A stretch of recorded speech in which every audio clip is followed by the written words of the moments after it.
ලෝකයක් වසඟ කරපු මැගේ අධිරාජ්‍ය දනගැස්සුව ඉන්දියාවේ පුංචි PHI මහත්තයා ගැන ලෝකේ කතා ෆේස්බුක් පිටුවේ පළවුණ අපූරු කතාවක් ගැන තමයි අද කියන්න යන්නේ. අපි පොඩි කාලේ ඉඳන් විනාඩි 2කින් හදාගන්න පුළුවන් කියලා ටීවී එකේ දකින නූඩල්ස් පැකට් එක කඩෙන් අරන් කන්නේ හරිම ආසාවෙන්. ඒක ඇතුලේ මොනවද තියෙනවද? ඒක කොච්චර ගුණ දගුණද කියලා අපි කවදාවත් ප්‍රශ්න කරන්නේ. මොකද අපි හිතාගෙන ඉන්නේ මේව ලෝකේ ලොකුම සමාගම්නේ හදන්නේ. ඒ අය අපට වසකවයිද කියලානේ.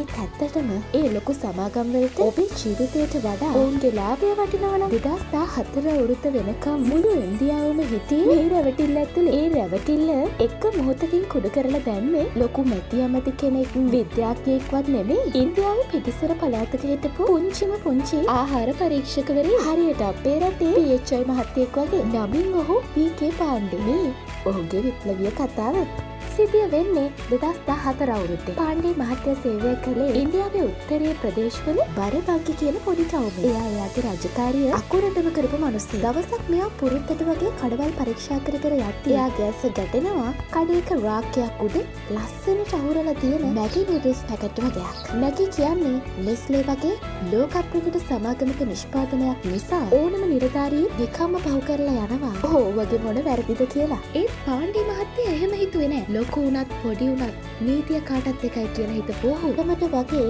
මගේ සම්පල් කීපයක් අරගෙන රජයේ රසායනාකාරයට යවුවා. ලැබ් එකේ ප්‍රතිඵල ආවම පාණ්ඩේ මහත්තයට අදහගන්න බැරි වුණා. ඒ නූඩල්ස් වල මිනිස් ශරීරයට අතිශය අහිතකර ඊයම් ප්‍රමාණය නියමිත අගයට වඩා 10 ගුණයක් වැඩියෙන් තිබුණා. ඒ වගේම රසකාරකයක් වන මොනෝසෝඩියම් ග්ලූටමේට් අධික ලෙස අඩංගු බව සොයාගත්තා. ඊයම් කියන්නේ මොළයට වකුගඩු වලට කෙලින්ම බලපාන විශේෂයෙන්ම පොඩි ළමයින්ගේ ස්නායු පද්ධතිය විනාශ කරන දරුණු විෂ රසායනයක්.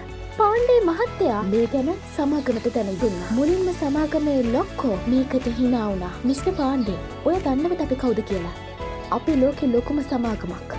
ඔයාලගේ පොඩි ලැබ්වල මැෂින් වැරදි. අපේ කෑමවල කිසිම අවුලක් නෑ. මෙහෙම කියලා ඔවුන් ඉතාම උද්දච්ච විදියට උත්තර දුන්නා. සාමාන්‍ය නිලධාරියෙක් නම් එතනින් බය වෙලා පස්ස ගන්නවා. එක්ක කීයක් හරි අරගෙන කට වහ ගන්නවා. ඒ VK පාණ්ඩේ කියන්නේ වෙනස්ම ජාතිය මිනිහෙක්. එයාට කේන්ති ගියා. සමුන්න ලෝකේ ලොකුම සමාගම වෙන්න ඇති. හැබැයි මගේ රටේ මිනිස්සුන්ට වසකවන්න මම ඉඩ තියන්නේ නෑ. මෙහෙම කියලා එයා තීරණය කළා. තමන්ගේ සාක්කුවෙන් සල්ලි වියදම් කරලා අර සාම්පල් ටික කොල්කටාවල තියෙන ඉන්දියාවේ ලොකුම සහ බලවත්ම රසායනකාරයට යවුවා. මාස ගාණක් ගියා. සමාගම පැත්තෙන් ලොකු බලපෑම් ආවා. දේශපාලන බලපෑම් ආවා. ඕක අත්හැරලා දාපන් මෙහෙම කියලා තර්ජනය කළා.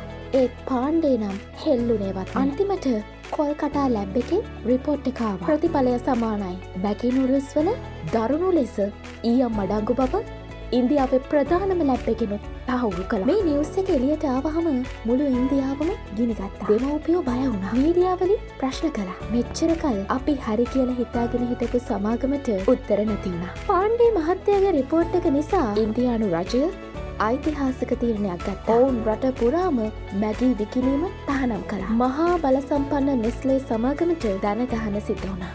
ඔවුන්ට වෙළඳ පොලේ තිබුණු නූඩල්ස් 38,000ක් ආපහු අරගෙන ගිනි තියලා විනාශ කරන්න සිද්ධ වුණා. සමාගමට මාස කිහිපයක් ඇතුළත ඩොලර් මිලියන 80කට අධික රුපියල් කෝටි ගණනක පාඩුවක් වුණා. ඔවුන්ගේ CEOට පවා අයින් වෙන්න සිද්ධ වුණා. අවසානයේදී සමාගමට සිද්ධ වුණා තමන්ගේ නිෂ්පාදන ක්‍රියාවලිය සම්පූර්ණයෙන්ම වෙනස් කරලා විෂ රසායනික ඉවත් කරලා අලුත්ම ක්‍රමයකින් නැවත වෙළඳ පොලට එන්න. අද කවුරු හරි ඉන්දියාවේ හරි ලංකාවේ හරි බයක් නැතුව නූඩල්ස් එකක් කනවා නම් ඒ ආරක්ෂිත භවයේ සම්පූර්ණ ගෞරවය යන්න ඕන VK පාණ්ඩේ කියන මේ පුංචි නිලධාරියට. මේ කතාවෙන් අපිට ගන්න තියෙන පාඩම මොකද්ද? ගොඩක් වෙලාවට අපේ රටේ නිලධාරීන් කියන්නේ අනේ අපිට කරන්න දෙයක් නෑ. ඕවා ලොකු කොම්පැනි. අපිට ලොකු බලයක් නෑ කියලා. නමුත් VK පාණ්ඩේ ඔප්පු කළේ තනතුරේ ලොකු පොඩිකම නෙමෙයි. වැදගත් කොන්දේ හයිය කියන එක. තමන්ගේ රාජකාරිය හරියට කරන අසාධාරණය දැක්කම නොදැක්ක වගේ ඉන්නේ නැති එක මිනිස්සෙක්ට කරන්න පුළුවන් මහා දැවැන්ත අධිරාජ්‍යයක් උනත් හොලවන්න. අපේ රටේ වසවිස කෑමබීම ඕන තරම් තියෙනවා. අපිට අඩු වෙලා තියෙන්නේ නීති රීති නෙමෙයි.